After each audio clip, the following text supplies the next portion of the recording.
Hey, how you doing? This is John, and welcome to John's Long Box. Hey, Tim, where you going? I'm right here. Oh, you got to turn on your camera. Oh, okay. It was one of those things. All right, I'm turning on my camera. Yeah, I like to talk to faces. Here I am. How you doing, Tim? I'm being comfortable. Yeah, I'm comfortable. Look at me. It's so freaking humid out. My hair is going crazy. How's it going? Pretty good. You live in a state with high humidity? It is unbearable. Yeah, forgive me. I'm in a just miserable mood. I I used to live in Texas where it was 94, but it felt like 100 and something. where Yeah. like Houston? So central Texas would be a Salado, which would be like 3 hours away from Austin. Okay, yeah. I've been to Houston, Texas, and it is just a swamp. It is unbearable. Oh It's yeah. worse than New York because it's hotter. But I've been to Eastern West Texas, and I loved it there. It's I just grew up in like Washington State, so when I flew down to move down to kind of like mend fences with my family in Texas. I walked right out of a nice, cool airport into the Texas sun, and it was like it was walking into a microwave. yeah, Hey, what's up, Garfield? yeah. I lived in Albuquerque for 7 years, and Oh yeah, as hot as it got, it wasn't that bad because it's dry. right. Like like in August for a couple of weeks, it will get humidity, and then you get like a monsoon. For those of you who are wondering, John, let him my cat's on go. my lap. He never sits. Oh He's angry. He had dental surgery this month, and he doesn't know how to. I pet his ears, and he's fine, and then I move away from his ears. Oh, he had enough. Okay. yeah, he's like, I'm out of here. I'm out of here. I didn't want to move because he very rarely comes and sits on my lap. Yeah. Even when he's feeling fine. We have three cats from the same litter, and none of them were like lap kitties. They don't even hang out together. They picked like three different places and stayed. And hide there, hide out from Yeah, there. like they would meet at the at And he the was. at the food dish, But for the most part, like Lucy stays in the back of the house, Thor stays in the front of the house. Winnie died last year. Oh, Yeah, she was sick. She was sick. So, oh yeah. So as I said, Albuquerque, it was a dry heat, and it's true a dry heat is bearable. But then you oh go yeah. down to Flagstaff, not Flagstaff. You go down to Phoenix, Arizona, and I don't care how dry it is. It's 112 is just too hot for humans. Yeah. 99 degrees with no humidity. You can hang out in the shade and deal with it. If you're out in the sun, you're gonna get sunburned. But like, oh, but Yeah. Yeah. I then learned you that the hard way. yeah, Right. you could go to like Florida was the worst place on earth. I don't know how anybody could live in Florida. I've never been there. Oh God, it is unbearable, Yeah. unbearable. My wife and I went like Call 5 me years. call me crazy, but I would deal with. I'd put up with hot heat, and at least you'd see blue skies. Then cold, wet, damp, and cloudy most of the time. I Yeah, grew up with that, and as soon as I got used to it in Texas, like move back to a place like that. That. yeah. It's yeah, and New York has the worst of both worlds. It gets ice cold, storms, and then hot and humid. Oh man, it is just rough. So it's funny because it seems like just in the past couple of years, everybody's been coming to the realization that summer sucks. Like if you're older than 12, summer's just below. I'll even say like if you're older than 16, once you're out of school, there's no reward to the summer. It's just hot and miserable. And Well, because you work all the time, yeah, you don't get a summer vacation. right. Yeah. Oh, by the way, while I'm here, what up to the chat? Yeah, Love y'all. yeah. I was you got me talking, and I was too far away to manipulate because I had the cat on my lap. So I got closer. So let's check out what the chat has to say. What Geeks Do Network? How you doing? He's the one that did the that punky John's Long Box introduction for me. I love that. Oh yeah. We just did Pete's. We just did somebody's poll on X, and I think we're a dying. Yeah, a poll. Yeah, I just did that. I literally just did. He said, assuming you read comics, how old are you? And the older ages are winning, like above 50. Young kids don't read comics. Well, That's like the biggest problem. it could come back. Things come back around. I mean, remember when vinyl was dead, and all of a sudden it was the hip thing to get. Yeah, So and vinyl's expensive too. I just got my turntable. Well, not just, but when I moved into this house 4 years ago, I set up my turntable. I have a vinyl in storage with my comics. I brought that out, and my turntable didn't work, so I had to get a new one. And then I was like, Yeah. I'm gonna buy only records. Like I still got a pile of CDs, but I was like, I'm gonna only buy vinyl. And I went down to there's a vinyl place called Mr. Cheapos, and that used to be like where you went to get cheap used records. Yeah. And they were like $40 for a record. I was like, geez, records. You know what? Maybe the reason why books aren't reaching younger audiences is because they're overproduced. They're people think putting the more expensive, the more successful it is, and maybe I was just talking about this. I can put a book together for about a little over 4K. Yeah, I agree with you. When you said maybe kids will come back, kids aren't going to come back because how much is a Marvel comic right now? What is a new Marvel comic? $5? Yeah. $5 is that's the kind of money a little kid's got to either plan, save up, or ask their parents. Like for the most part, I got comics with like change that I found. Yeah. You know what I mean? It was like found money that you didn't miss. And I was looking through a new Marvel comic. There's no ads. All the ads are only house ads. Yeah. That was a big deal. Was all the advertisement reduced the cost of the comic? And, the paper's more expensive. Yeah. Well, yeah. And then of course Marvel had the bullpen bulletin, which made you feel like you were an insider to the books. They had. I loved all the letters pages, the bolt. I always thought that was kind of cool. But I think it's because some of the cool things aren't like overly produced. Like some of the best things in the world that stood the test of time are things that they didn't think that would go anywhere. Mortal Kombat's one of those things. That game they were just going to put it out there because it's supposed to be originally a Jean-Claude Van Damme fighter game, and they put it out there, and they were actually planning on somehow licensing a Star Wars game when their boss walks in and says, "You're doing Mortal Kombat 2." Oh. Because they made like $1 million in quarters just from the arcade. Yeah. Garfield's Bizarre Adventure says, especially when you work outside the heat. I'm a construction worker. I'm outside of the heat. I'm outside in the cold. I am just drained. I'm out of, when jobs wind down, the workers go to other jobs, so I very rarely get there at the beginning, and I very rarely get there at the end. Once in a while, I'm there at the beginning, and I get to see the completed build. But it's one of the worst things is I never see the completed project because, you always get like 2 or 3 foremen that just fix. But anyway, I went to a new job, and it's a school in the Bronx. And last night, something happened. Somebody messed up, and the entire basement was filled with sewage. Oh, no. So the staff stayed up all night. God bless them. They pumped out all the sewage, and then they just mopped everything, the walls, everything. That must have taken all night. Oh my God! So by the time I get there, it stinks like sewage and bleach. So that's why I'm in the mood that I'm in today, and they left all the doors and windows open because the stench, and they got to get the bleach vapors. So it's just mosquitoes. So hey Matt, what's up, brother? So forgive you. You came on a good night.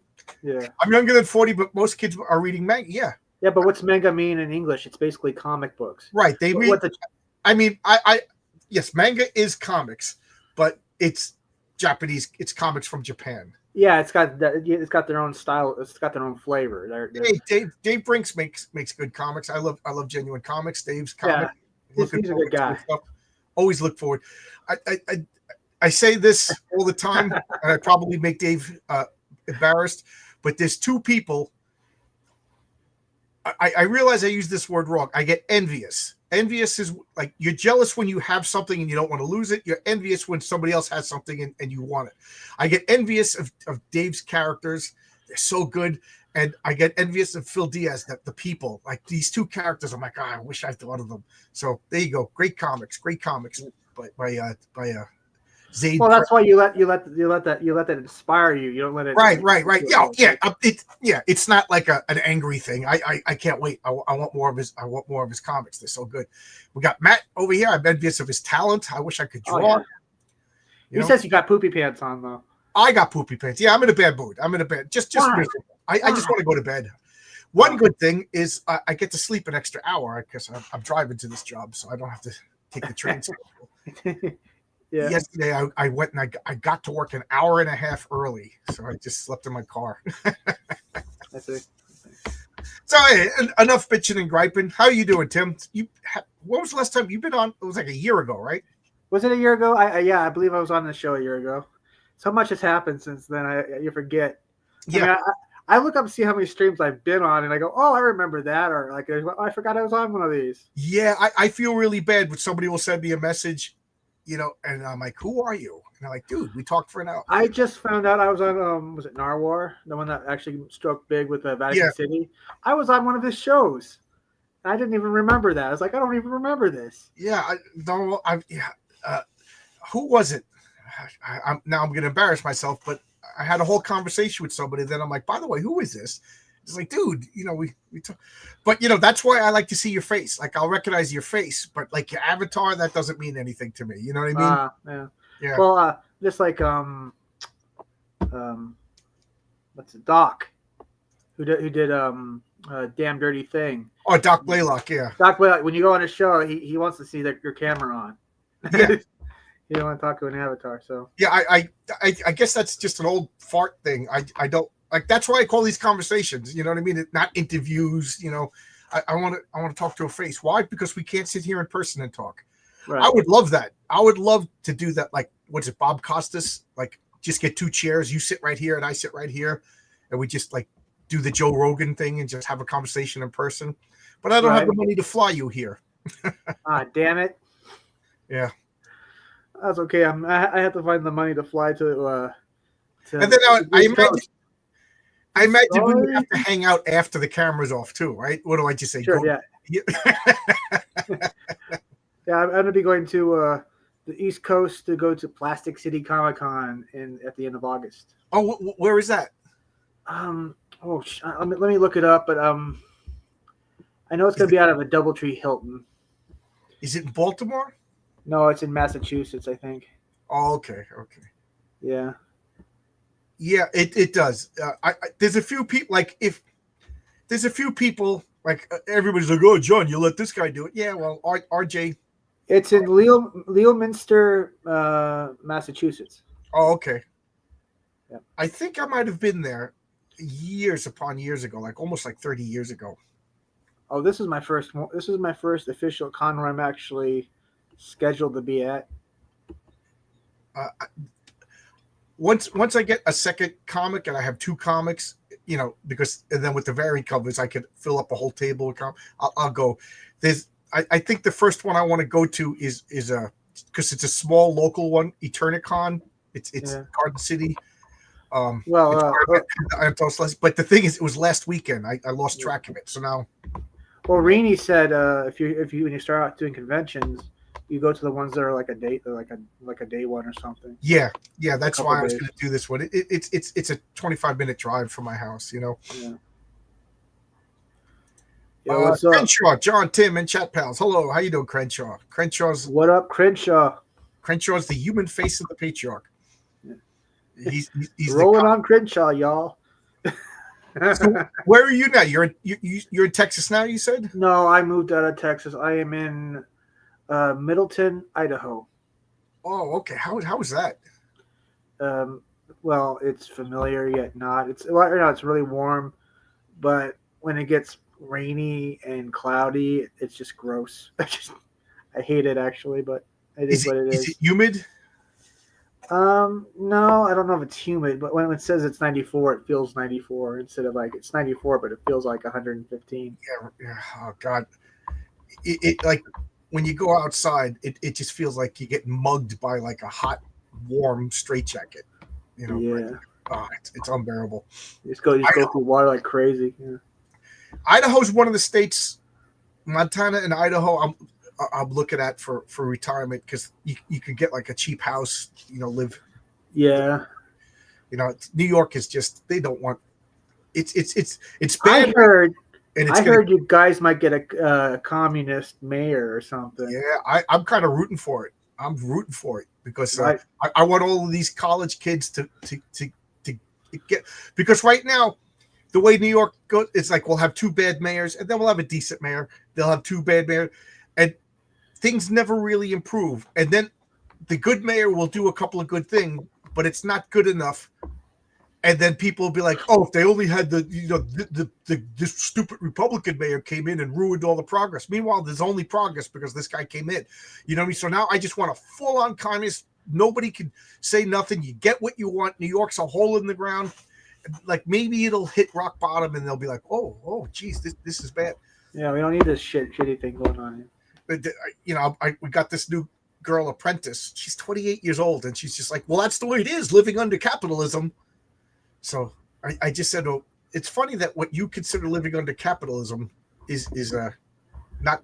I said, define capitalism, and she just like looked at me like, I just met her 2 days ago, so I've been quiet all day yesterday, and this girl won't shut up. So I go, define capitalism, and she just like looks at me. It's like, what's the exploit? I go, no, it's the free exchange of goods and services.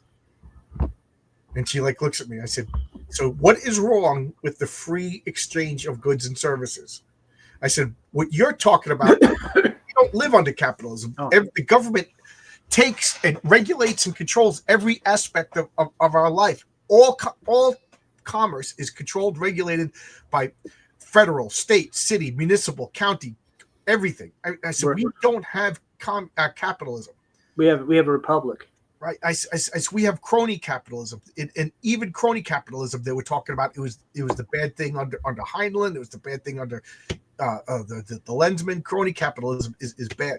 I said it's the government that is a problem, not capitalism. I said, but you're told capitalism so you could be tricked into thinking communism is good. It's funny because I didn't talk at all yesterday, and then today I just gave this girl a lecture. 28 years old. She lost the keys to the building. That's all I got to say. Yeah, capitalism, the ability to properly capitalize letters in a sentence. Yeah. A lot of these kids were born after the Soviet Union collapsed. They don't remember the Berlin Wall. They don't. Yeah. What I always said to people, like, if communism is so great, why all those people try to escape it? Right, and they always say the same thing. Well, real communism has betrayed. I go, yes, it has. Well, then I said, what you're talking about is ideal communism. And ideal communism can never happen. So what we get is real communism. I said every time we've used that is real communism because that's the way it works in the real world. Because the ideal just like we don't have pure ideal capitalism either. But even flawed capitalism is better than ideal communism. Well, the guy who invented it said it would never work. Was it the guy who invented it? His own father was telling him he was a bum. Get a job. 2 of his children starved. He raped his maid. He was a terrible, horrible person. The apple don't fall far from the tree. Yeah. Was it Marx? Yeah, Karl Marx. Yeah. Yeah, he didn't he admit that his idea would never work? Yeah, pretty much. Yeah. And his own father used to say, "I'm not giving you any." Like the only reason he is communism in a person. All of his friends were just giving him money, so he could not starve to death. But he basically his wife, like I rumors that she was prostituting herself to feed the kids, and he just would not work. Leeching off his rich friend's mansion. Absolutely. In school, I can attest to this. Socialism is taught as a preferential governing system. Yep. Under capitalism, this girl said. Under capitalism. You mean the free exchange of goods and services? So what do you want? The non-free exchange? I heard, and I was looking at some vinyl records, ironically. These kids are talking, and the speaker overhead was playing "Cats in the Cradle," right? "Cats in the Cradle." Yeah, that song, Yeah.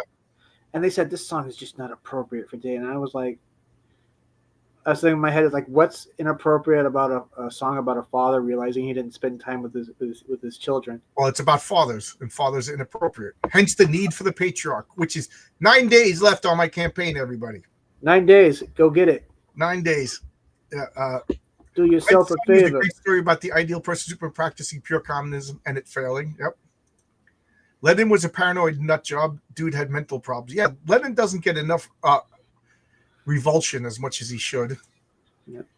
The education system is a huge detriment to our society. Right? Yeah, I'm working in a grammar school, so kindergarten to 6th grade, and it's funny because when we have break, we sit in one of the lounges.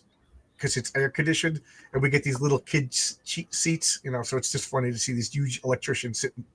But anyway, throughout the building, there's LGBTQ, LMNOP propaganda throughout the building. Why? For K to 6? Why? For what? For Pride Month and Pride this and Pride and rainbows and Rainbow the Brute and it's so gay. See, I mean, America doesn't even rank number one in any of the basic subjects. Why do we have this crap? Right. And what are they? 1977, America was like in the top 4, and then we had the Board of Education, and now we're, Yeah. I think it was Caligula who said, "Give me, if only Rome had but one neck," meaning he could just kill everything if you centralize everything, and that's what the Board of Education just made. I decentralize the school systems. This school could teach creationism. This school could whatever, and then we could see the natural progress of like, you know what I mean? Like let's do stereotypes. All the Alabama guys and their creationism, they don't become doctor stuff because they don't know biology. Of course, I'm being stereotypical, but I would rather that than everybody being taught falsities. You know what I mean? Let's demand excellence in the basic subject matters. Let's push math instead of alphabet soup. Right.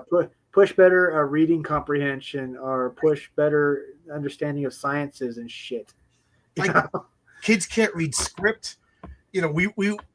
From when I was a wee little kid, it was and I went to a Catholic school.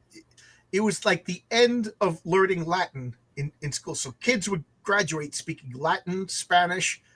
Now kids go to college and they still don't know how to read. Like I was reading at lunchtime today that kids don't have the ability to read an entire book anymore because they get, they go on the computers, they get like an abridged version of a story, or they're listening to audiobooks or just watching a cartoon summary of a book. They can't read.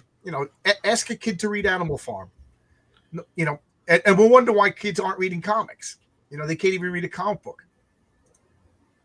It's even like that the school I teach at. It's all the teachers now. Yeah, and you remember in the 90s, it was like, oh, the Catholic Church are all molesting kids. The Catholic Church is all molesting kids. I haven't heard of a priest molested a kid in like 30 years, but every day there's a female teacher banging some 14-year-old kid. And why are we up in arms and yelling and screaming? Like, it's okay to stereotype the entire Catholic Church. Let's start stereotyping the school system, the UFT. I remember learning cursive. I remember that. I don't know if I can even. I haven't tried that in years, but I'm sure I know some of it. America's a decaying. Yep, it is, and it's social engineering. It's social engineering. Yeah. Cursive was mandatory in 3rd grade. Jen can't write in cursive. Yep. It's I went through, I went to Catholic school, and then I became like that punk rock rebel atheist kid who was really sloppy and argued with all the religious kids. You just don't know the Bible. Then I just became like, let everybody do what they want. I don't believe, but as long as you're a nice person, I don't care. And I'm starting to twist towards religion again. Why? Because I've been saying I don't believe in the devil, but I believe that people believe in the devil, and it amounts to the same thing. Like Alan Moore used to say, like, he worships this puppet god, and it affects his decision. So in a real way, it exists because it's influencing his life. It's Alan Moore's solipsism. But the more I see the social engineering, it's just like, I do believe that these elites are just social engineering the destruction of, and I used to think it was white people, but I think white people are the byproduct. It's the social engineering destruction of Western thought and Western ideas of individual liberty and individuality and our belief in a creator-owned, like non-government given rights, inalienable rights intrinsic to the human being. I think that's being stomped out and being replaced with collectivists from all over the world. I'm gonna die under that system because I can't help but run my mouth and give my opinion about everything. Right. We're the last generation. my nieces and nephews, we're living under capitalism. It's like, dude, what else do you want to live under? So I don't know. Well, yeah. Well, like I said, I said this a long time ago. They need to take these kids and send them to like a poor country with no money. Whatever host family you stay with, you got to live off what they live off of for 3 weeks. For like 3 weeks. The dead Kennedys. What you need is a Holiday in Cambodia. Yeah. It's funny because people used to complain about something. Oh, my father, and I used to just start. It's a holiday in Cambodia. It's tough, kid, but it's life. I'm like, what are you singing that for? That's what you need. You need a holiday in Cambodia.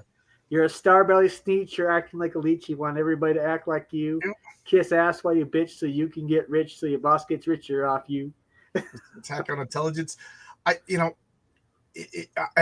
think because now all of these. Look at Minnesota. They got 1 million Somalians who are voting in socialism and the destruction of individual rights and freedom of expression. Like, that's hate speech. Like it or not, this whole classic idea of individuality, freedom, it comes from like ancient Greece and then spread throughout Europe and then from Europe to the United States. And that's what's under attack. Now, is it something white people? I don't know. I think it's just a byproduct, but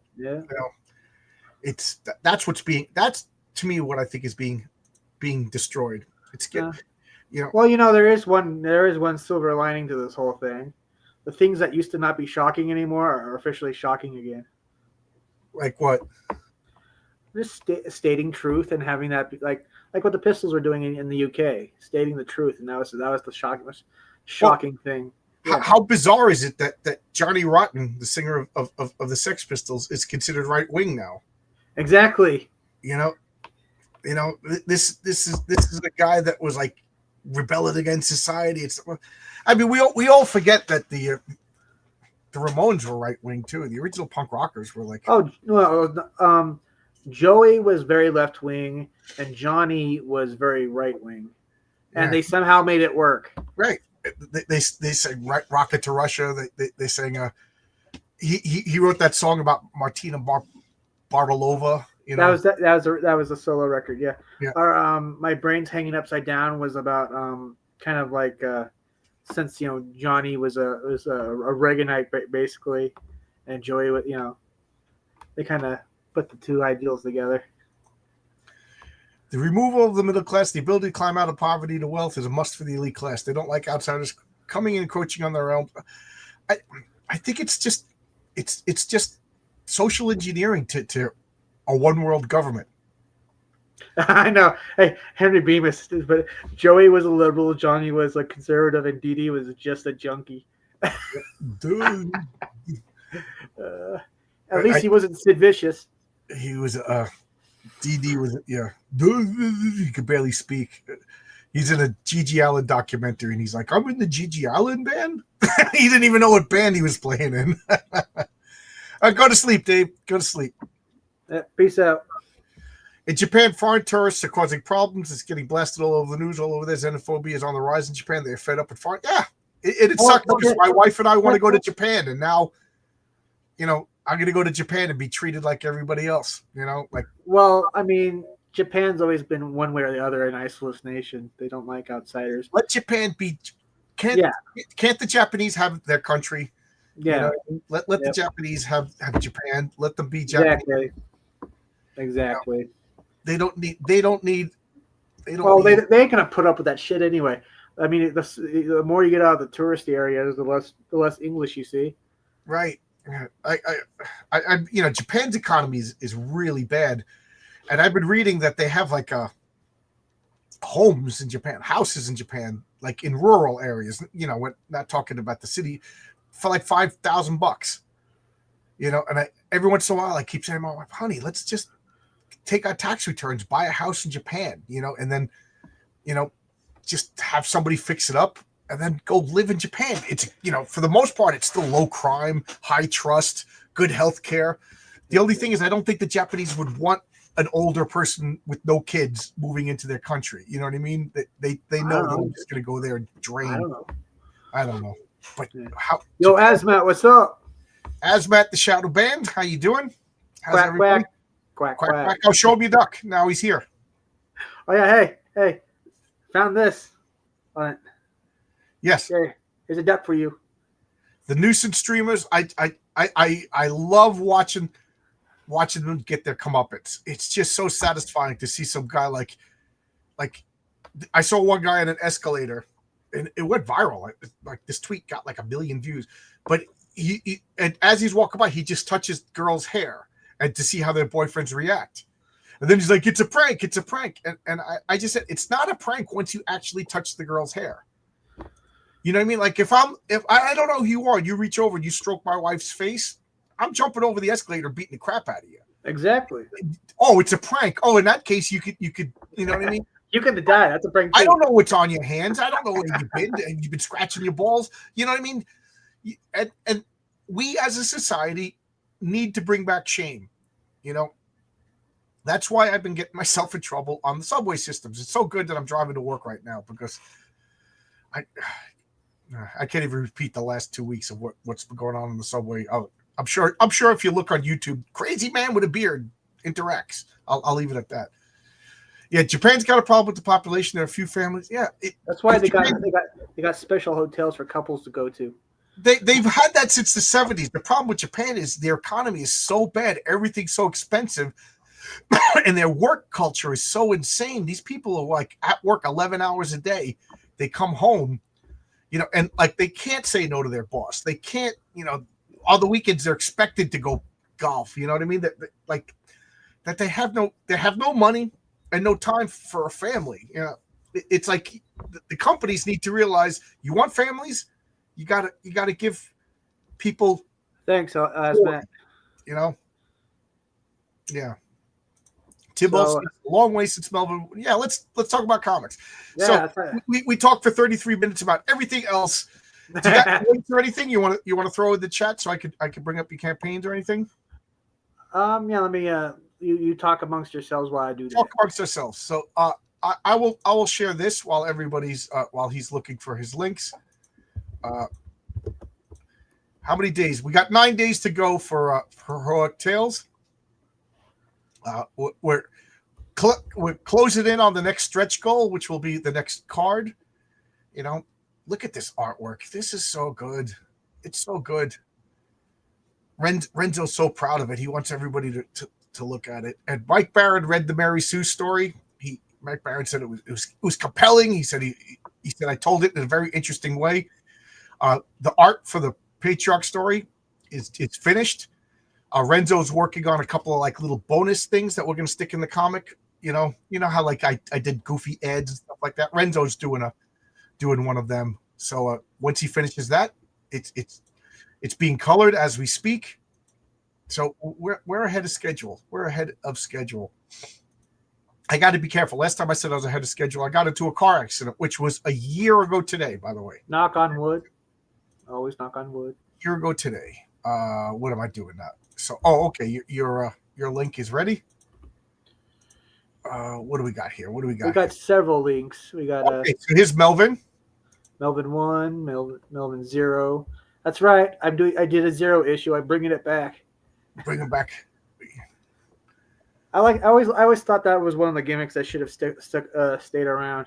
Yeah, you got to do the 0 issue afterwards, you know, so people care about your character, and then you tell about what happened before the first issue. Oh, it took me years to think of how to, because I had an idea, but I just didn't know how to execute it properly. But yeah, so I'm thinking about like a Patriarch 0. After I got a couple of issues, you know, the Savage Dragon finally told the origin, so that was Savage Dragon 0. So tell us about Melvin. Melvin is a mercenary hired to save a princess from a dangerous cult.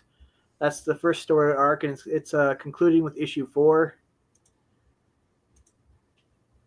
Ironically, it was supposed to be a 5-story arc, but somebody said, I think somebody wrote in 3, there's like a concluded in issue 4. So I was like, oh, I guess I'll just make a double-sized 4 then.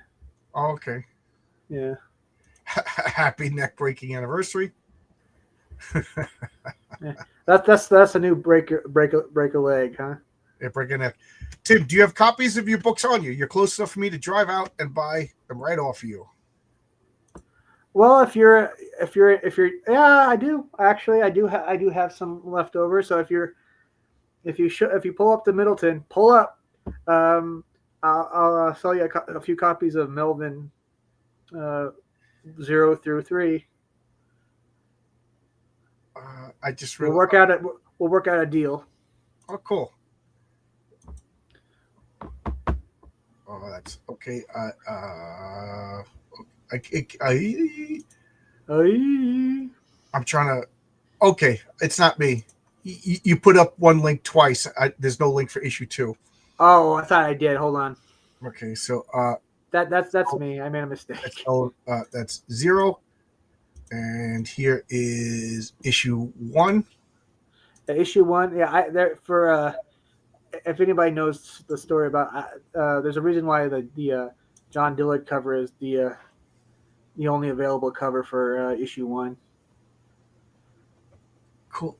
Yeah, I what do I have? I have the one you just showed, issue 0. Yeah.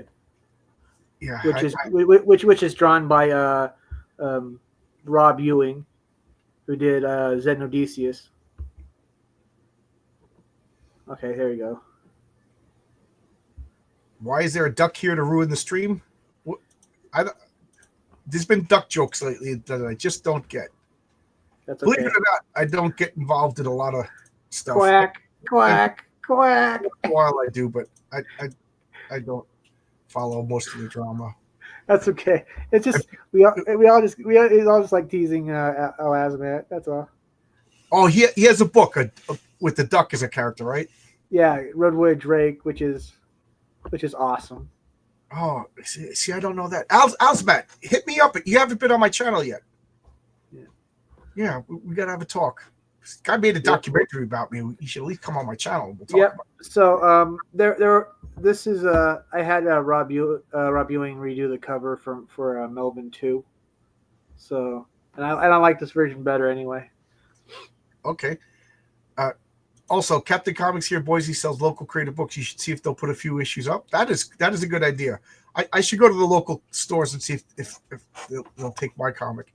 Oh, really? Captain Comics, and I'll have to try to contact that person. Oh, you know the store? No, I don't. The closest one we got is Comic Book Outpost, and they sell mostly new stuff. Melvin number 3. Yes. I wanted that's the first book that's completely done by Sid, from cover to to last page. And I told him I wanted a cover that was kind of like a Star Wars movie poster. Okay, that looks pretty cool. I like it. Yeah, I remember, I got the issue 0. I got to pick up the other ones. I liked issue 0. Did issue 0 come out first? No, that came out during the Melvin number 3 campaign on Go. Yeah, because I have to get them in number order, So yeah. He's a fan of the Melvins. So you're also a fan of the band, the Melvins. I love the Melvins. They're all right, I guess. I actually got the name from the first issue of Mad Magazine.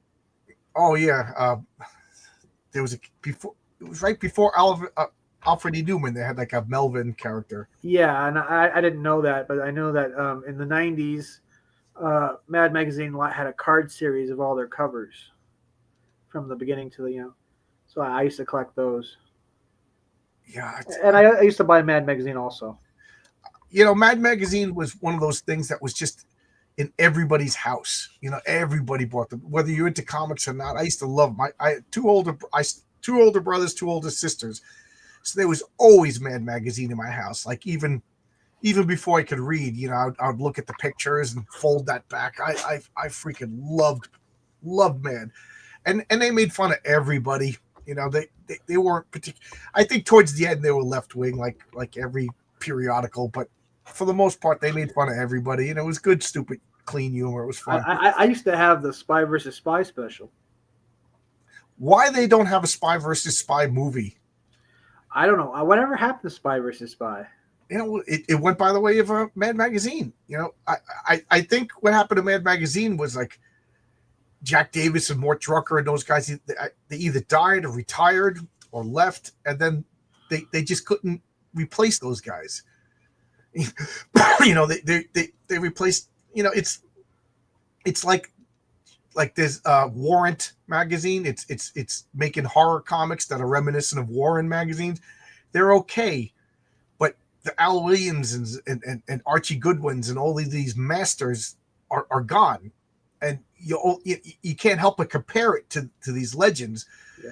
And as good as they are, and I do like Shudder, and I do like it started out as Creeps, but they had to change. I got a few of those issues. Yeah, and they're good. They're fine, but they're, unfortunately, all the stars were right, and they had these geniuses all working together on the same magazine, and they're all gone. What's this say? Leave me alone. A guy in his room. I'm allowed to be sentient in John's long box streams. Yeah. Somebody's busting your balls. What's going on? I don't know what's going on. I'm losing control of the chat. Oh. You're not supposed to say duck at him. He's a Pock after all, and he doesn't appreciate it. Oh, I used to do Spy vs. Spy on Mad TV. Mad TV was a Mad Magazine's that's there was a Mad TV was pretty good for a while. I'm trying to think. They had that blonde girl on it, and I think the character Stewart. Was it the Wayans brothers too? Was that where Homie the Cloud came from, or was that from? Oh yeah, you're talking about In Living Color. Yeah, In Living Color. I'm getting mixed up. But Mad TV had some good stuff for a while. Oh yeah, the last season sucked. That's why it got canceled. There was a lot of rivals for Saturday Night Live. Do you remember Fridays?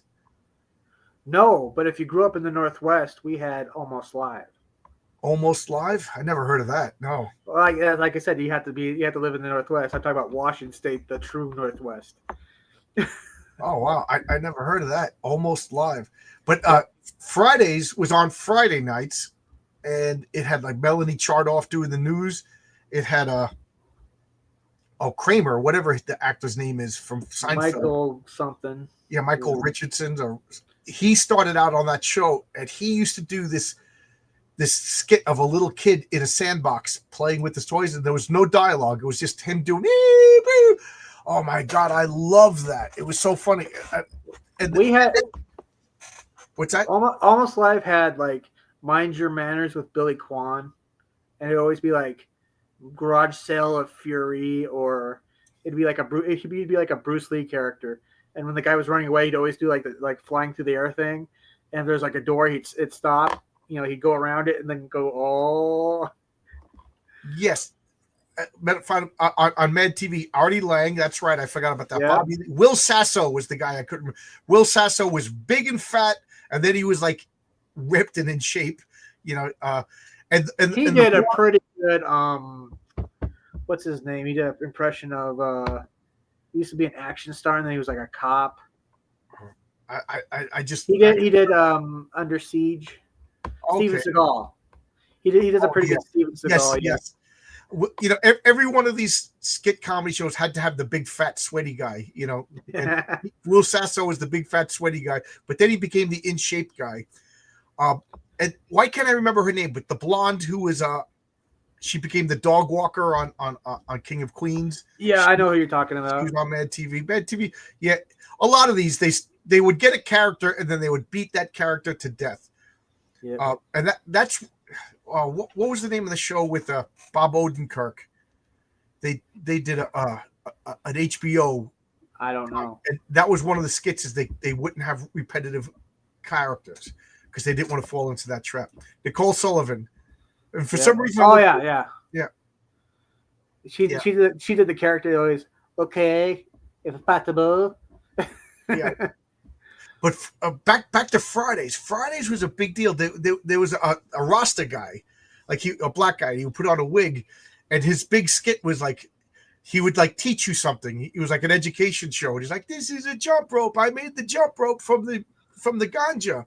We take the fibers and we make the jump rope." And he's like, "Do we jump it? No. Do we skip it. No, we smoke it. Like, and that was like the end of everything. Is whatever he built out of it, he ended up smoking it. What And about the whitest kids you know? Yeah, the whitest kids you know. There was the this. Do you remember? Was it The Stand on HBO? I never had HBO. That was funny. I liked them. They were good. But Fridays was like a phenomenon. There was T-shirts in stores, and now nobody knows them. I don't know anything about Fridays. Yeah, the kids in the hall. It's funny because my wife is Canadian, and when she moved in with me, like I was like, we're gonna watch Kids in the Hall from beginning to, because that was one of the shows I always liked it, but I just caught it. So I said I want to watch them all in order. And by the third episode, she was like, "Yeah, this show's kind of annoying. I forgot how annoying this show can be." Yeah, that's like a product of its time. Yeah, I remember Fridays would have like cutting edge music. Like they had the network debut of the Pretenders, Elvis Costello, and Andy Kaufman was a semi-regular on the show. And during the middle of the Pretenders, he just jumped out and put his hand over the camera and said, "This is a comedy show, no music." And like he would just like break and do whatever he wanted in the middle of skits. And Michael Richardson wanted to fight him.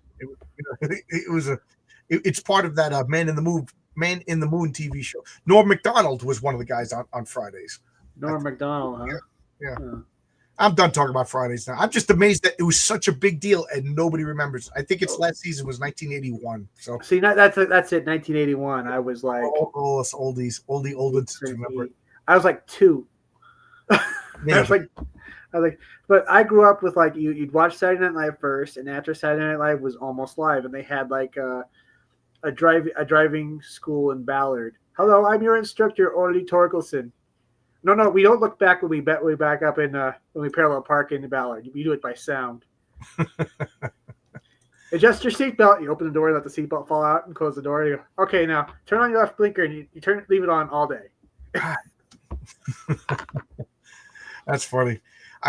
When I was a kid, it was Saturday Night Live. Saturdays was The Love Boat, then Fantasy Island, then it was SCTV, and then Saturday Night Live, and then after Saturday Night Live was Kenny Everett Video Show, and then after that was a rock concert, Don Kirshner's rock concert, and and very rarely did you make it to the Don Kirshner's rock concert, but they would have good bands, Almost Live also had the lame list, and they had they'd name something and they'd lame, but they don't have they'd have members of Soundgarden and Pearl Jam in it, and they'd be like, they'd name something and then like you'd have somebody from Pearl Jam go lame. Do you remember you lived in Austin City Limits? It was like big bands would go on this little it's like a cable access show, and it was on back in the day. It was on UHF. What's his name? Made that movie, Weird Al Yankovic's movie. Yeah, UHF for you youngins. Like when you turned your dial, that's how old I'm talking about TV. It went from 2 to 13, and then there was U, and when you went to U, it was just like local programming. So you never knew it. And the U went from like. Yo, Pam, what's up? What's up, Pam? You flipped it out, and it was mostly static. And every once in a while, you'd click on some crazy guy talking about conspiracy theories, and once in a while, it was Austin City Limits, and you'd see real bands. Like back then, I was into looking for bands. I used to love that show. Yeah. You mean like cable access? Yeah, cable. Yeah. Then it became cable. Then when cable TV came, UHF kind of disappeared. And became cable access, and you'd watch, local. Really, shows, Leave and you turn it on, you'd find some strange stuff going on. Right? Yeah. Some band rented out that studio somewhere where they ever broadcast it from, and Tim, Pan, how you doing, Pan? Yep. My shows growing up: Home Improvement, The Simpsons, and The Night Would End with Married with Children. Yep. Oh yeah, Simpsons. Home Improvement's not funny now, but back then it was funny. Yeah, I never liked Home Improvement. The Simpsons. Oh man, I think I watched on so long. I watched it religiously for like 10 years, and then I just lost interest. Like I do that. Like with sitcoms, all of a sudden I just hit my saturation level and I'm done. And I used to watch Cheers. Man, did I love Cheers? And then one day I'm like, I don't like the show anymore. Frasier was better. Frasier, I can't stand. Oh my god, I can't stand that show. And it's funny because whenever I say that, people get mad at me. But the one show I don't even think I went a whole season was Everybody Loves Raymond. That show, everybody is awful. There's nobody to root for. They are the worst people. Every character. Obviously, you've never seen It's Always Sunny in Philadelphia. I haven't. My niece and nephews keep trying to tell. They say, and I say that, like, are they likable? They're like, no, but they're so unlikable that you like them. They're so unlikable that you laugh when something bad happens to them. Right, yeah. Yeah, I remember that. The Deborah Wilson as Mariah Carey. That was funny. That was pretty shocking at the time. Yes. What about lowered expectations? It'd be like they had like a dating videos, and they had one where it's supposed to be Bjork. One leg is Christmas and the other one's Easter. Or they had Marilyn Manson. There was supposed to be someone who was supposed to be Marilyn Manson. Oh, speaking of that, what's his name? Ben Stiller had the Ben Stiller show. Right. That was really funny, and that lasted only like a season. Because instead of Lassie, they had Manson, and it was like Charles Manson. Instead of the dog running around, Manson would go, "Yeah, we're all part of the universe." Like, what? Billy's stuck in a well? Yeah. No, that's funny. Home Improvement isn't funny. We can no longer. You just lost. You just not only did you lose a potential customer, you lost a friend. I mean, Home Improvement is so funny. I can't stop watching it. I know. That's why you are G of the Band Zone. I loved Everybody Loves Raymond. I like King of Queens. I always, for some reason, I equate those two shows in my mind. I like King of Queens. I like that show better too. But Everybody Loves Raymond. Like the big Frankenstein brother, he's just so detestable. The mother is a manipulator, and for the longest time, I liked the father, Frank. But even he was unlikable in an unlikable way. Like Archie Bunker was unlikable in a likable way. How's that for a dated reference, Archie Bunker? But I everybody on that show, and then Raymond was. I just wanted Raymond to man up, and just grab his wife, and just like, would you shut up? The final straw was the episode when he gets tickets to the Super Bowl, and he's a sports writer. He's going to go to Florida, and he's going to take his dad, because that's what you do. You take your dad to the Super Bowl, and the wife is all mad that she's not going, and then he gets into a fight with his father, and his father's like, all right, yeah, and he's taking it, and now she's planning a vacation around it, and he's just like, this. What he needs to do is like, honey, this is work. Do you like living in a house? Do you like live? I'm a sports writer. I'm going to the Super Bowl. I'm taking my father. Shut up. That's what that guy needed to do. Like, was it because the character was whiny and kind of right? Yeah. I that episode, I got up and I've never watched another episode since. I don't know. I just if I had to pick, I just pick King of Queens because of I'm fat. The main character's fat, so it's like, okay. My favorite line in all of sitcoms is from the King of Queens. When, Leah Remini, she was hot, such a smoking body in the first couple of seasons. The ratings went down as she lost her figure, to the point where they had to address it. And one season, a lot of the episodes were about her losing weight. And she's like, how come I got to lose weight, but you could be fat? So he's like, okay. So now he's sneaking food. You know what I mean? So she's like, how come you're not losing weight, but I'm losing weight? He goes, be honest with me. List all your food. And he's just like, yeah, at lunchtime I have this, and then this. And then my favorite line of all sitcoms is, he goes, and then on the way home I have my pre-dinner Whopper. My pre-dinner Whopper. Man, I love that.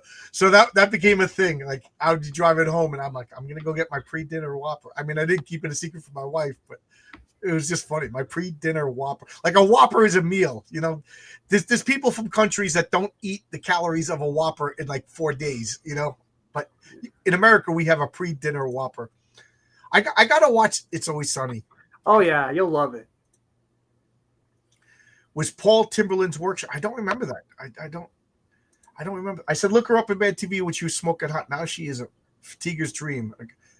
Oh, Deborah Wilson. I never thought she was smoking hot. She was never hot. There we go. You're staying in this community. All right, we're getting the chat heated over over stuff that doesn't even matter. Home Improvement is classic. R.J. Williams. If you do like the show, it's not like it's a bad show. I just never got interested in it. I didn't like the premise. It has to be funnier than Full House. Oh yeah, a stub toe is funnier than Full House. Well, I mean, when you're like, what was it? What year did the Full House come around? It was back to TGIF or something. Now the Crenshaw brings up the middle. I like the middle. Yeah, middle's all right. Even though the parents are unlikable people, but what I liked about it is that the parents loved each other and they backed each other up, and they were stumbling idiots that messed everything up, but they weren't the classic. The parents are idiots. The kids are going to bail them out. Although the son on the middle is one of the worst people. I wanted the older one murdered. He's supposed to be the older one. The little kid stole the show. He was fine. Yeah. And the daughter, as much as she was a bumbling fool, what I liked about her is she was this Pollyanna. She was happy. She was cheerful about everything. Even when everything horrible happened to her, she never lost that positive. I like that. What about Grounded for Life? I never watched that. Yeah, I never watched Grounded for Life. And the other show that I like was Malcolm in the Middle, because those parents, like my favorite episode of Malcolm in the Middle is they got a shed, and what they did was they made the shed into like a bar where mom and dad could be together and have conversations and kiss each other, you know what I mean? And what they would do is they would give the kids chores so that the parents could spend quality time and I just found that to be refreshing, because like the first time I noticed this, and everybody's gonna laugh, but the Cosby Show was touted as like a positive show and everything like that. But Mrs. Cosby was so nasty to Bill Cosby. I mean, nowadays, but I'm just talking about the show in the world of the show. And people were just like, oh, it's a positive show. No, she just belittles him. I just didn't. I don't like shows like that. Like Malcolm in the Middle, the parents, they had little tiffs. Like, but when push came to shove, the parents were on the same side. I like that. Tim Allen is my dad's doppelganger. Okay, I do like Last Man Standing. It's just refreshing to see like a conservative come out on top. Malcolm in the Middle, I already dressed. Hey, I got my blessing. Thank you. I needed a blessing today. Today was a rough day. Yeah, she was so. Who are we talking about now? Oh, probably the actress that played the wife in King of Queens. Yeah, Leah Remini. She was hot. I remember her from Saved by the Bell. Yeah, I don't remember her in Saved by the Bell. Yeah, she was in a couple of episodes. She was the girl from Brooklyn who went to the school for a couple of episodes. Malcolm in the Middle, Crenshaw, Lisa Follows was that where the boys were girls. Really? I don't remember that. I grew up, but Cheers was funny until, like, there's no rhyme or reason. Like MASH, if you grew up in the 70s, you watched MASH and you loved MASH, and then all of a sudden one day I'm like, I can't take MASH anymore. The only sitcom that I have not got sick of is The Odd Couple, still the greatest sitcom of all. What about Wings? It's funny. I liked Wings, and Wings came and went. It never hit that threshold where I can't stand it anymore. So Wings, I'd go back and watch. I'd binge watch that show. Yeah, I do like Wings because I think it just disappeared before it became like I can't stand it anymore. They wrapped it up pretty nice. Friends, I think I only lasted 2 seasons. 2 seasons, yeah. I was sick of Friends after 2 seasons. One show I love growing, The Cosby Show. I always wish my family was like that, but my family was more like the Bundys. Yeah, I think it was. When did the trend of dysfunctional families, like, was it the Bundys and Roseanne? Were they the first 2 of the dysfunctional? In the middle, I forget if that was. I think it's because dysfunctional. I mean, even a good family in reality has a little bit of dysfunctionality. So I guess it's because dysfunctional families became more relatable. Yeah, I think I mean, even if you have a good family, there's a little bit of dysfunction in it. Right. I'm sorry. I think that became the new hotness, and I think that contributed a lot to like what we're talking about, the decline of the American culture, the normalizing the dysfunctional family. Like, well, I mean, what's more relatable? A family where everything's picture perfect, and then you look at your family, it's not even near that. Right, but I mean, yeah, the Brady Bunch is a little hokey, but like comic books, I want my superheroes to be aspirational figures, like TV shows. You know, like I'm trying to, but like the King of Queens, they had their fights, but what's his name? I can't think of the character's name. But when push comes to shove, he took in his father-in-law and gave up his room. Right. And he did the right thing. When push comes, like he never cheated on his wife. Like Al Right. Bundy, he was a detestable human being, but he never crossed that line. But his wife was worse though. I think you can see why he was like Right. that. Right. Like there was lines to be crossed. Like there was lines that they didn't cross. I couldn't. I noped out of Roseanne. It got too annoying. Oh, that does make sense. Dysfunctionality has more opportunities for situational comedy. Oh, I do agree with that. Deborah Wilson has fish eyes. Yes, she's got the Innsmouth look for all of our Lovecraft fans. Hey, Ludiverse, how you doing? Haven't seen you in a while. Kind of miss you. Lisa Fall is on my campaign as a character who aren't. Lisa Fall. Yeah, she's the hot redhead, and if the first 100 backers get her phone number, yes. Always Studying is like Seinfeld, except Seinfeld is a show. Oh my god, like gut wrenchingly laughing, kicking the wall, screaming and laughing, and then also one day I'm like, I'm done. Like I don't dislike it. It just I don't go back anymore. I don't watch it anymore. Like it's a total comedy. Somebody said this to me, and I agree with them. And forgive me for talking too much. Just jump, push me out. But comedy doesn't travel well over time and space, if you ask me. Like, go back and watch the Marx Brothers. There is some people that are like, oh, the Marx Brothers is still the top quality comedy of all time. But those people are far and few between. Yeah.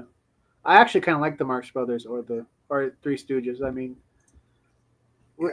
especially Groucho Marx jokes. You have to stop and actually think about what he said. Yeah, wait a minute. I do like the Marx Brothers, but like, I also like black and white movies a lot too. I'm kind of snobby. Yeah, 17 seasons, and I heard that there's episodes that you can't watch anymore. So that's there was one where they fell asleep and they woke up and they were black. Really? Yeah, but they didn't have black skin. They could sing all of a sudden, and they were really what happened? They had, I don't know. It was a dream, and they were like, one of the songs was, "What are the rules?" Like a Community, that episode with the Dungeons and Dragons, which is it's one of my favorite episodes of TV of all time. But the Asian guy, he dresses like an elf. Yeah. So they call it blackface. It's like, dude, blackface is a specific thing. Like Al Jolson, he puts on when he's trying to be a black person and puts the white lips and then like does a caricature of black people. That's blackface.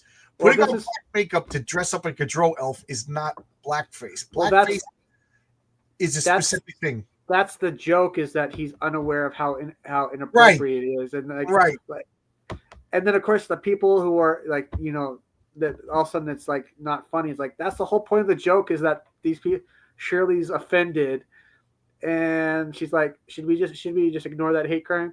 Yeah, does anybody see this guy hate criming me? And like he goes, wait, and then Jeff is like, well, where's your armor? He goes, please, I'm a dark elf, not a nerd. Magic user, baby. You can't stop the first thing from happening. She's a queen. Yeah. I wanted to know everyone's thoughts of the new Mortal Kombat movie trailer. I want to go see that. They had one where it's supposed to be Johnny Cage doing like a movie trailer of his, was like Uncaged or something. To be honest, this is the first time I'm hearing about it. I'm a remarkably tunnel vision, and like I ignore most things except what I'm interested in. Superman, I'm going to see Superman Sunday, so I'll tell everybody what I thought about it. I just held off because I didn't want to be preached to, and everybody says it's not preachy. That was my number one thing. I just did not want to be preached to. So and Superman could be a vessel for propaganda so easily. So I'm glad that they didn't do that. Fantastic Four looks like a dumpster. The more I'm hearing about it, the more it looks like a dumpster fire. This new Mortal Kombat movie might make up for Mortal Kombat Annihilation. Okay, I enjoyed the last. Okay, the Mortal Cosby Kombat Show. Annihilation was terrible. They smushed together two different stories. They smushed together the storyline from Mortal Kombat 2 and Mortal Kombat 3. I agree. Cosby Show was a good show at the time. You know, Yeah. it was like the number Yeah. one thing. But I just didn't like the way the wife belittled the husband in front of people. It was just, it was, He should have probably slipped something into her drink. yeah, he should have slipped her a pudding pop, shut her up. We're talking about comedy shows. I grew up with Family Matters. Family Matters. Oh yeah, that's Urkel. The funny that you should say that, Luniverse, because my wife and I we're like, let's watch something wholesome. So we just watched Family Matters from the beginning. I think we're on the second to last Oh my season. god, the whole Urkel thing. If you think about it, that show just became the Urkel show. Right. I couldn't watch it at the time because I have this like reflexive you have to like this. I could never like Bruce Springsteen because if you grew up in New York, you had to like Bruce Springsteen. I'm like, well, I don't like him. And now I just can't like him. Like Billy Joel, like, oh, you live in New York? Do you like Billy Joel? I'm like, oh, when are you going to go see Billy Joel? Never, because I hate Billy Joel. I'd be like, what? And Family Matters was one of those, Urkel, do the Urkel. There was board games. I was like, I can't stand it. Now that there's some distance, I'm kind of enjoying it. You don't see sitcom, and I will say this, I can't think of the actor's name. Guy who plays Urkel, that guy is an amazing. That's true, Henry. He's an amazing physical comedian. Go watch all the stupid stunts that guy does. He should be more. And I know he's kind of embarrassed by Urkel. I can understand that. Everybody's loving on Leah Remini. Hope tomorrow's a better day. Me too. Loved Wings. Was Malcolm Rowe when mom? It was the Malcolm Rowe when mom imagined she had girls, not boys. I don't know the particular episode you're talking about, but I don't think they were pushing trends. I think they were just, back then it was just a trope, When did Claire Cosby belittle? She was stern at times, but never. But she always gave little quips, and never when they were alone. When they were alone, she was very lovey-dovey. But when other people in the room, she's like, "Oh, Bill doesn't know how to change the oil in the car." I didn't like that. Oh, the Malcolm in the Middle episode where the kids were girls is yeah. It was just an imaginary episode. Yeah, it was wholesome. How shocking was it when all those things came out about Bill Cosby? And you know what? At the time, it was a divide at work. All the black guys were on Bill Cosby's side, and all the white guys were, Scott Monster needs to go to jail. And I was just like, there's no evidence. There's no evidence. It's he said, she said from 30 years ago. I mean, I'm not saying he didn't do it. I'm saying I wasn't there, but I'm saying we can't convict people. Didn't he get convicted for something? Yeah, he got convicted for like raping all these people, but it was all based on like hearsay. There was no real evidence. And now, not only did they let him out early, they got rid of his felony conviction because they said it was improper. It was like a public trial, but there was really no evidence. You still don't hear nothing about him anymore. Oh yeah. Oh yeah. Arrested Development is hilarious. Archie he's old, dysfunctional and great.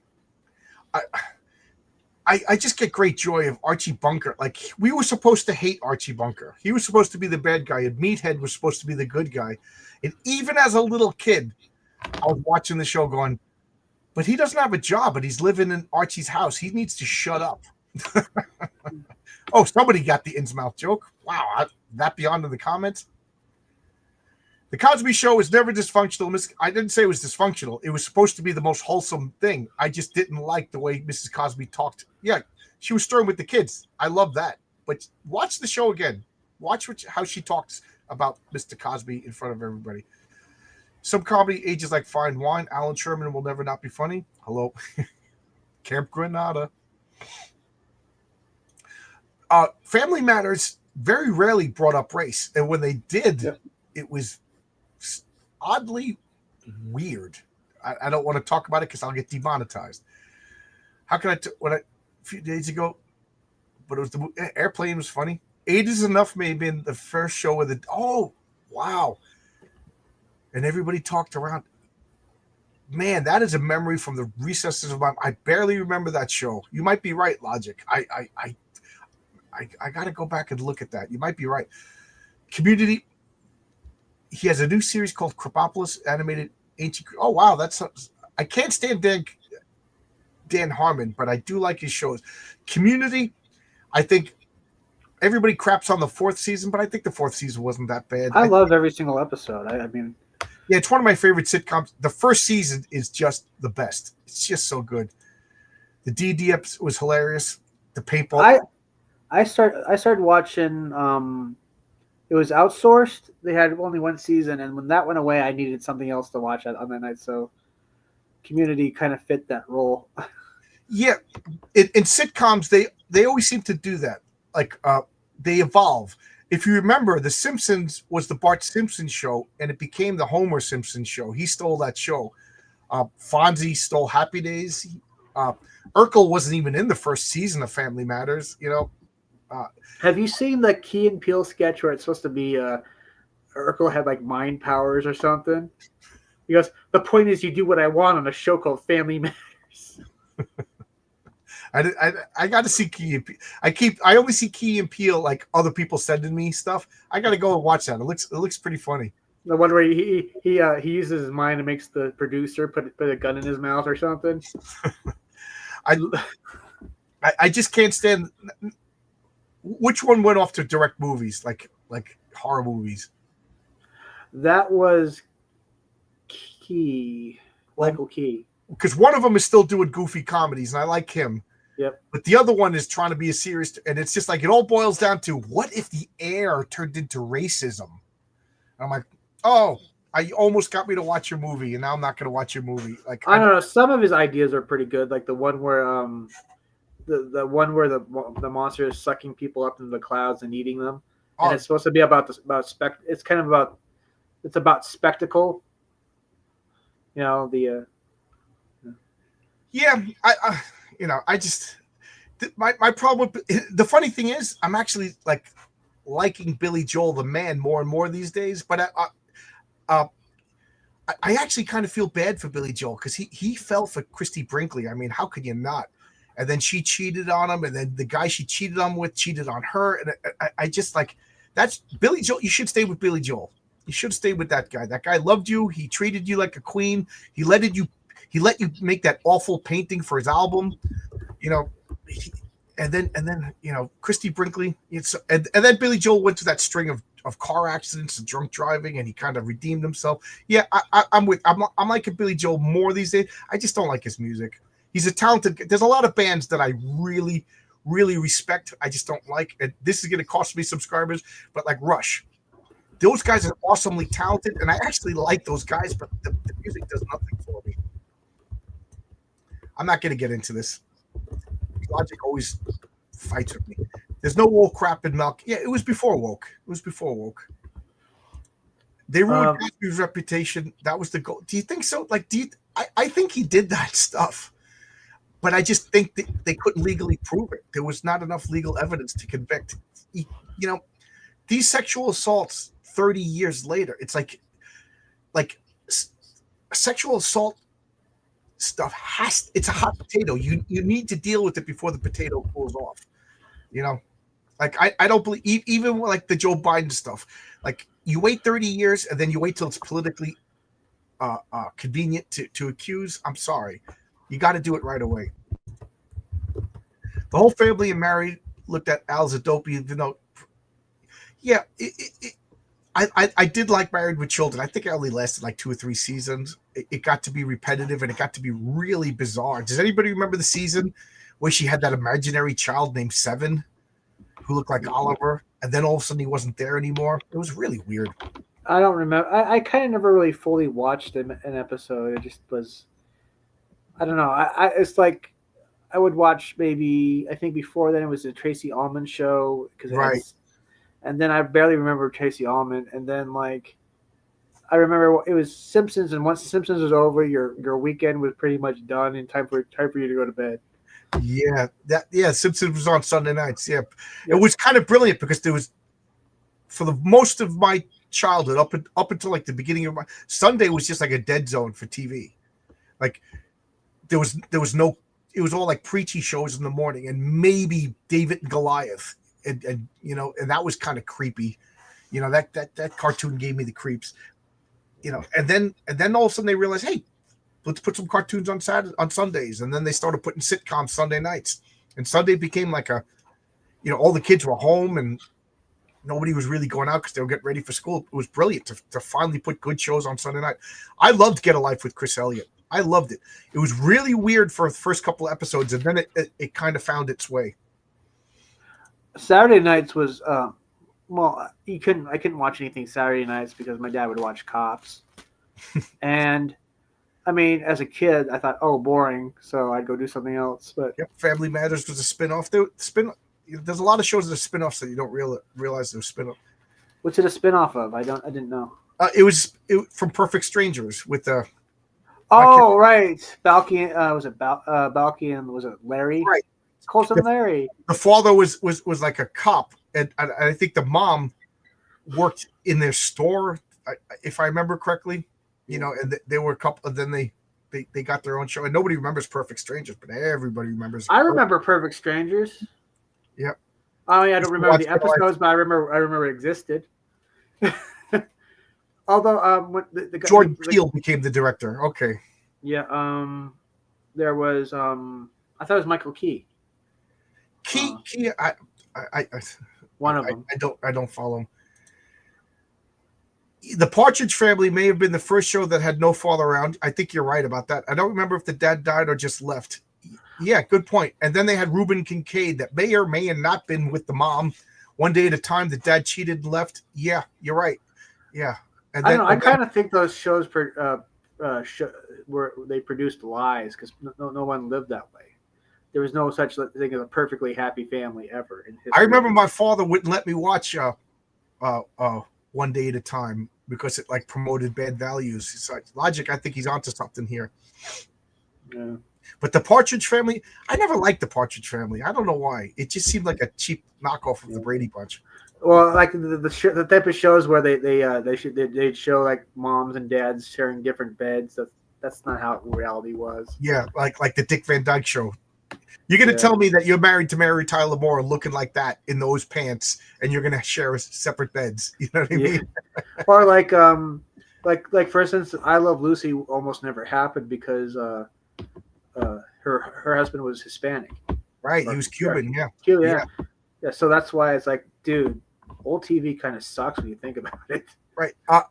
This is interesting. I didn't know this. I believe they targeted Cosby because all these accusations came out right when he was about to purchase a television network. Maybe I knew that and forgot about it, but you might be right because, like I said, sexual allegations always come out when Warren Ellis signs a network deal. He's got a new comic book. You're running for office. You became the mayor. You got a new. You know what I mean? Like they never just come out when like your career's in the slumps. Like I'm trying to I'm trying to think of like an actor that never did anything wrong and ain't doing anything right now. Like you got me thinking of Bonnie Franklin from One Day at a Time, the redheaded mother. Nobody's accusing her of anything right now. Why? Because she's probably working in a gas station someplace. You know what I mean? Like or Mel from Mel's Diner. How's that for Vic Tayback? I think he died, but you know what I mean? But when you just become vice president or, you know, I didn't believe it with Trump because of the timing, and I didn't believe it with Biden. Just because I don't like your politics doesn't mean I'm going to be a hypocrite and believe your sexual allegations. Do it at the time. You know what I mean? Well, Logic, I know you're not fighting. I know. And where were you? I could have, you know, you were a Long Islander. I could have used somebody in my car with me to drive to New Jersey. Although I'm getting over my fear of driving. I'm driving it a lot again. Oh, good. Your life was great. Now, yeah, opinions. David and Goliath. Yeah, David and Goliath. Do you remember that show? Nope. It was a claymation show, and it was weird. Don't worry, Davey. God still loves you. And it was always a little weird and off, and I didn't know until I was creepy. Yeah, that's kind of creepy. Like a dog's talking to you. Yeah, and it was made by the Mormons. Here, Davey, take this knife and kill your whole family. How dare you, sir? I remember Perfect Strangers. Harry Bemis. I always felt weird. Moral Oral is hilarious, subversive take. I don't know what. Yeah, it was an Adult Swim cartoon. Oh, okay. Oh wow, we caught up on comments. So since we caught up on comments, I have no excuse not to bring this up. We got Zed and Odysseus. What is this all about? I was watching Droids. It was George Lucas's first attempt at spinning off Star Wars. And I'm watching them like if they just up the comedy level, because basically R2 Droids was basically a comedy because it's about R2D2 and C3PO, right? So if they just up the comedy, it would be an Adult Swim cartoon. So I wanted to do one where it's just me just making funny stories, and it'd be like, what if you were stuck in space with like a neighbor you really hated, but you couldn't die because your brains were in a robot body, so you're stuck with this guy that you hate forever. Okay, I'll buy that. Droids was a cartoon, right? Yeah, And there was also a Marvel comic, Droids. And I remember they had toys. There was also Ewoks. There was a whole bunch of like children's Star Wars stuff. Yeah, he was trying to kind of branch it out for kids, and people forget that stuff. But yeah, Mad TV did make fun of Davey. I remember that. Tim Go ahead. Oh, Tim Strikes Me as a fellow. Do you remember Kablam, specifically Action League Now? Love that segment with all my heart. No, I was born 1979, so I'm like the latter end of Gen X. So I came of age in like the mid 90s. Yeah, I came of age in like the 80s. Yeah, I'm 10 years. Yeah, you said you were born in when? 1979. Yes, I was born in 68. So I'm 11 years older than you. Yeah. So. Yeah, I remember the 70s. I grew up in the 80s. I remember all the 80s TV, the 80s comics. 80s punk rock. All it was for me was toys and cartoons, and then I think actually I grew up listening to my dad's radio stations like KZOK FM, the home for classic rock, and KJR, Good Times Fun. I think it was Good Times Fun Oldies, and I know this because between every 2 or 3 songs they'd say Good Times Fun Oldies. It's funny because we got this girl apprentice, and she puts on her music, and me, the other guy, he's 3 years older than me, and we just like turn that off. Oh my god, it's just horrible rap. Oh my god, it's just excruciating. I've grown to appreciate a little bit of rap now. And she just goes, okay, you guys can put on your Led Zeppelin, and I just turn on the radio, and Good Times Bad Times by Led Zeppelin just comes on. I'm like, yeah, I just had to laugh. It would have been a line from a sitcom, But oh my god, I'm at the age where I can finally admit I don't care what anybody says. I hate rap. It's terrible. Rap should have been 6 months, like ska. You know how ska just comes out and then disappears, and then 10 years later, ska comes out again for 6 months. That's what rap should have been. It shouldn't have been last. I think it's been artificially prolonged, and it's terrible. It doesn't. I don't hate it. I don't like it, but I don't hate it because growing up, it was the jocks listened to rap, and I hated the jocks. So whatever they were into, I hated. They were the enemy. So I got a friend of mine was like he knew a bunch of bands, so I went to a bunch of punk shows and would get into the mosh pit and get the crap kicked out of me, but still have a good time. I remember now because I remember Bill Cosby. We're back on Cosby, but I remember he owned like a Coca-Cola bottling plant. Like he was like real money, like Oprah money, like near billionaire, if not billionaire status. And I didn't know he was going to buy a network, but I knew he was like he just did that comedy show, going to the dentist. Everybody loved it. It was funny. The Cosby Show, and then yes, he did have like a new comedy show, and he had the same mother, which was kind of confusing. He got the same actress to play his wife. Yeah, so I think you're right. Maybe they torpedoed him. I don't know enough about it because I'm not really that much of a Bill Cosby fan because I didn't like the Cosby Show, so I didn't really. I just know that the poor kid Malcolm Jamal Warner, is that his name? His son. He was just like. The reruns were my main source of income, guys, and I didn't do nothing wrong, I feel bad for him. Yeah. Yeah, I was like I said, a friend of mine was into all these punk bands, and I had just he brought over no, they aren't punk, but he brought over Nirvana Unplugged in New York, and Nirvana Nevermind, and I didn't know that Kurt had killed himself 2 years prior. So Oh, here wow. I'm listening to this band, like monumental shift from listening to my dad's music, which my first tape was like ZZ Top's greatest hit, to listening to Nirvana, and then like so when I found that out, I was bummed out. But I read every interview, I tracked down every rare track of Nirvana, and I heard about Black Flag, I heard about all these deep bands, and then it kind of just opened up a doorway to hardcore punk and all that stuff. So I kind of that's the first time me and my dad ever split over music. And how old were you at that point? Let's see, I was 16. Yeah, that's normal. Yeah. So Yeah. oh, they hated it. They hated punk. It's terrible. All they talk about is death and blah blah blah blah blah. I remember like the thing about punk was always like, kill your mother, kill your father. I'm like, name that song. Yeah. Name that song. The only band that is, it's the Plasmatics, Wendy O. Williams, and that was just like a spectacle. That wasn't serious. Yeah. Or out with the chainsaw and cut the live guitar. Oh yeah. But that Yeah. there was no real. They're crazy. Yeah. They're crazy. Or they're was it what's that Misfits song? I sent out this murdergram to all these monster kids. It comes back to me signing their daddy's blood. Yeah. There's a whole bunch of. Oh, hell breaks loose. Yeah. Oh, hell breaks loose. Loose. Yeah. Yep. Yeah. Remixed by when he formed Sam Hain. Sam Hain and called it All Hell. Yeah. Get Smart was another TV show where the male lead was a dope planting seeds from the 60s. Agent 99 worked around. Yeah. Now, I don't know.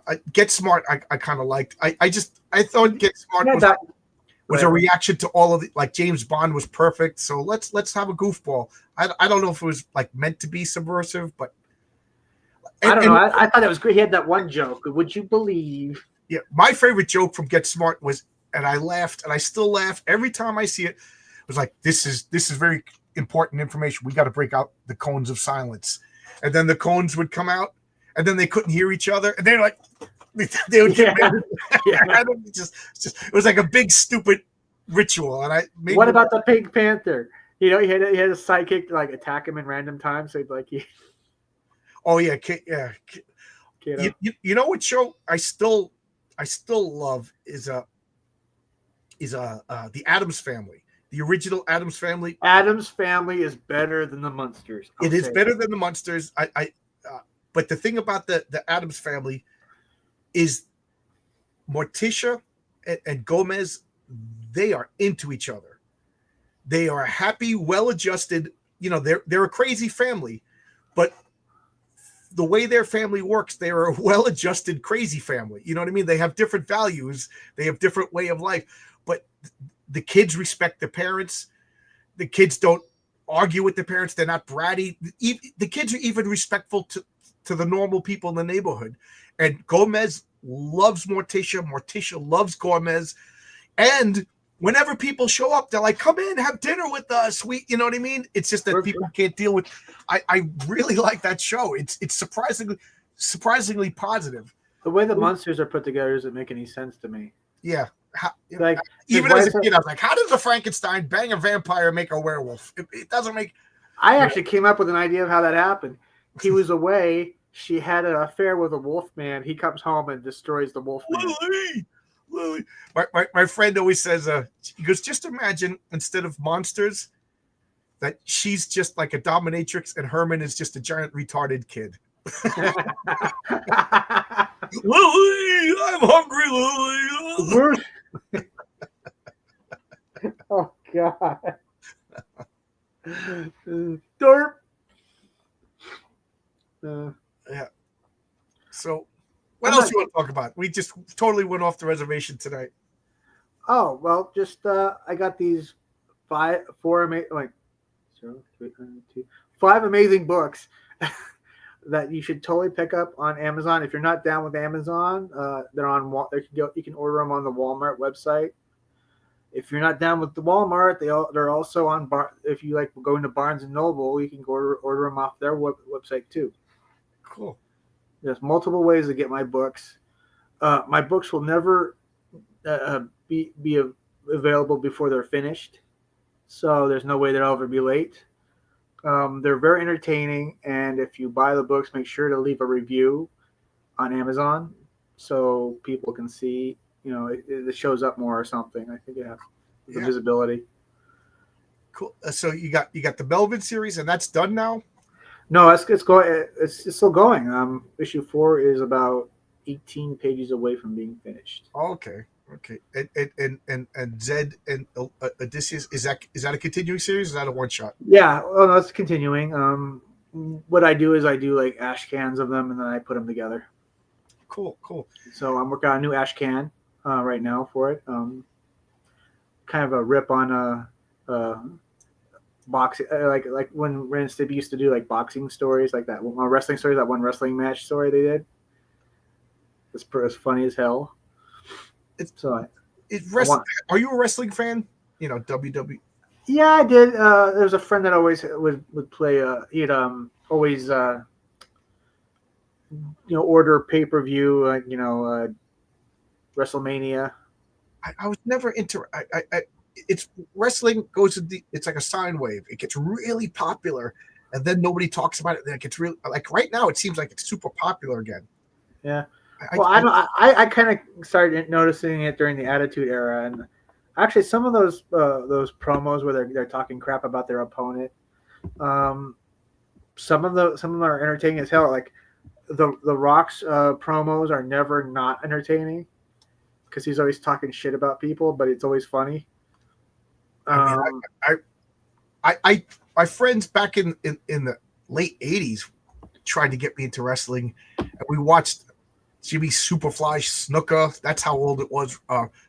Randy Rhodes. I'm trying to think of all the wrestlers. The guys who did this. What were they called? The bushwhack something. Bushwhack. Yeah, and I was just like, they're like, but it's like a comic book. I'm like, yeah, I can see that, but I just don't like it. I never got into it. It's entertaining. I don't hate it. I just never got into it. The behind the scenes stories are always more interesting, though. The actual stuff that happened that we don't see. Yeah. You gotta watch Dark Side of the Ring. That's a documentary. It's a documentary series. I mean, they talk about all kinds of stuff like this. There's several eras. There's the territory era where it wasn't WWE, but there was like different territories. There was a story about this guy. You have to watch it. It's great.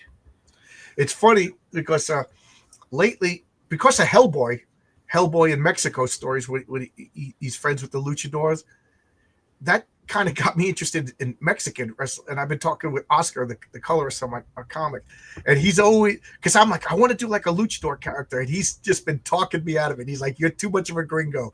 Like every once in a while I'll bounce the idea, like, what about this guy? And he's like, don't do it. So Oscar, if you're watching, I really want to. It's because I like it. It's not because I want to make fun of it, but also I don't want to.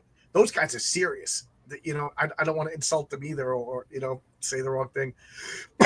But that is really when I lived in Albuquerque, the Mexican, there was like a Tex-Mexican circuit that Selena was part of. She broke out and it became mainstream, but there was like this. Really? There was like this, I don't know what he called. I wish I knew more about it at the time, but there was one channel that was all in Spanish, and it was Mexican wrestling, Mexican soap operas, and my girlfriend at the time loved it. Every time I went to her house, she was watching Mexican soap operas. Like, these costumes are great, these stories are outrageous. They're more, to the point like she got me because of that. I'd watch the Mexican music. They would always have like girls with an accordion dancing with cowboy hats and a big band. And there was one band called Sparks, and it was like the Mexican Spice Girls. They were these beautiful sisters. There was 5 of them, and they really? When you watch an old cowboy movie and they go into the old Mexican tavern, and the barmaid who's just a vision, just right, like the most perfect Mexican beauty. All 5 of them look like that. They sang and SPARXXX. And then there was another singer called Priscilla and the Silver Bullet Band, I think it was called, or something like that. And the Silver Bullet. But anyway, I used to watch the Mexican luchador wrestlings, and I really, really liked it. But I didn't pay attention, and I didn't really speak Spanish, so I'm sure 90% of it I missed. But I sent a copy of Melvin One to a wrestler called Danhausen, and he's a big toy collector. He likes to go to different toy stores and collector shops, and because he's got a YouTube channel. And he opened it up, and I forgot to send a note with him, so he didn't know what to make of it. But he's in character while he's doing it. And so he shows Melvin One to the screen, and I thought, well, maybe next time I'll send a note to go along with it. But yeah, there's a semi-famous wrestler that has a copy of Melvin One. I always feel bad because every once in a while people are like, let me send you something, and you don't want to say no, you know what I mean?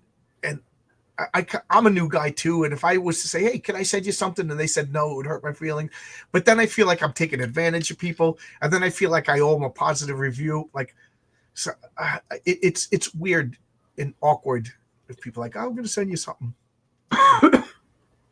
Send me cookies. That's always appreciated. So I'm gonna go eat dinner and go to bed. All right. I'm an early to bed, early to rise. Wow, that we had so much fun that interview just kind of rolled through. Yeah, I just looked. We've been talking for an hour and almost 40 minutes. Anything you didn't get a chance to say because I just talk way too much? No, just get my books on Amazon or wherever you can find them, and enjoy reading them. They're for you to enjoy. Let me put the links in the public chat. You put the links, and I didn't put them in the chat. So here we go. All right. So guys, you can click on these. I'm going to put them in all. He's got a bunch of links to all 5 of his books. Yes, enjoy. They're for you to enjoy. I got 0, and I got to get 1 now. This is a good reminder to pick these up. Why can't I? Okay. 1, 2, and 3. Yep. Get them. They're like Pokemon. You got to get them all. You got to get them all. I think I told you. It reminded me of a. I think I said this last time you were on. Fire Breather. Fire Breather. It was. I think it only lasted like 5 issues of Image Comics, and I think it was Phil Hester, and it was about a kid whose mother was a human and his father was a dragon, and he was slowly, he was more human looking, and he was slowly turning more draconic as he got older and older. So he was more powerful, stronger, and he was in high school. So it was like the trials and tribulations of a freak in high school, but this freak could pick up the tanks and crush them. It was an interesting story. Just the art. Art was pretty good. Mm-hmm. There you go. There's all the links. I'm sorry I forgot to put them in the chat. Harry Bemis is saying good night, so I will also bid you all good night. He said good stream, gentlemen, but still have a good night, everybody. Yep, have a good night, everybody. I'm sorry if I talked. You got me out of my bad mood, so thank you. I have no problem, man. Today was just the worst, and now I'm in a good mood. Good, excellent. I get an extra hour's sleep, so there's always that. And tomorrow's Friday. Yeah. Oh, do you got anything else to pitch? So you got the comics on Amazon. You can also get them at Barnes and Noble. You can also get them at Walmart. Tomorrow is I don't have anything at 7:00, so I might just do a finish what you're reading. I got a big stack of comics over here. But at 8:30, we're gonna do Nexus versus the Silver Surfer on It's Clobbering Time. And I asked Mike Barron might stop by. I can't. Eric says, wait, back Heroic Tales 2. Yep. Heroic Tales 2 has 9 days left on the campaign. It's going to go in demand. I don't want to feel like I'm like, but what I think most people do is the campaign tells us the numbers to print. And then the in demand is like you sell the extra. Yeah, something like that. So if you do wait, you might run out. But you know what I mean? I'm not saying like you can't get it anymore. And I'm also going to do it on Kickstarter too, but we don't. That's right. I did okay on Kickstarter. I gotta get all the bucks I could get, Anyway, I'm babbling now. I'm hungry, and I don't want my good mood to go away. Thanks a lot, Tim. Anytime you want to come back. Yep, no problem there, John. Okay. I think see you guys tomorrow night. It's Clobbering Time. Peace. And I'm going to be on somebody's channel 9 o'clock Saturday. I forget whose channel. The Good Geek Stream, I think it's called. All right. See ya. Bye-bye.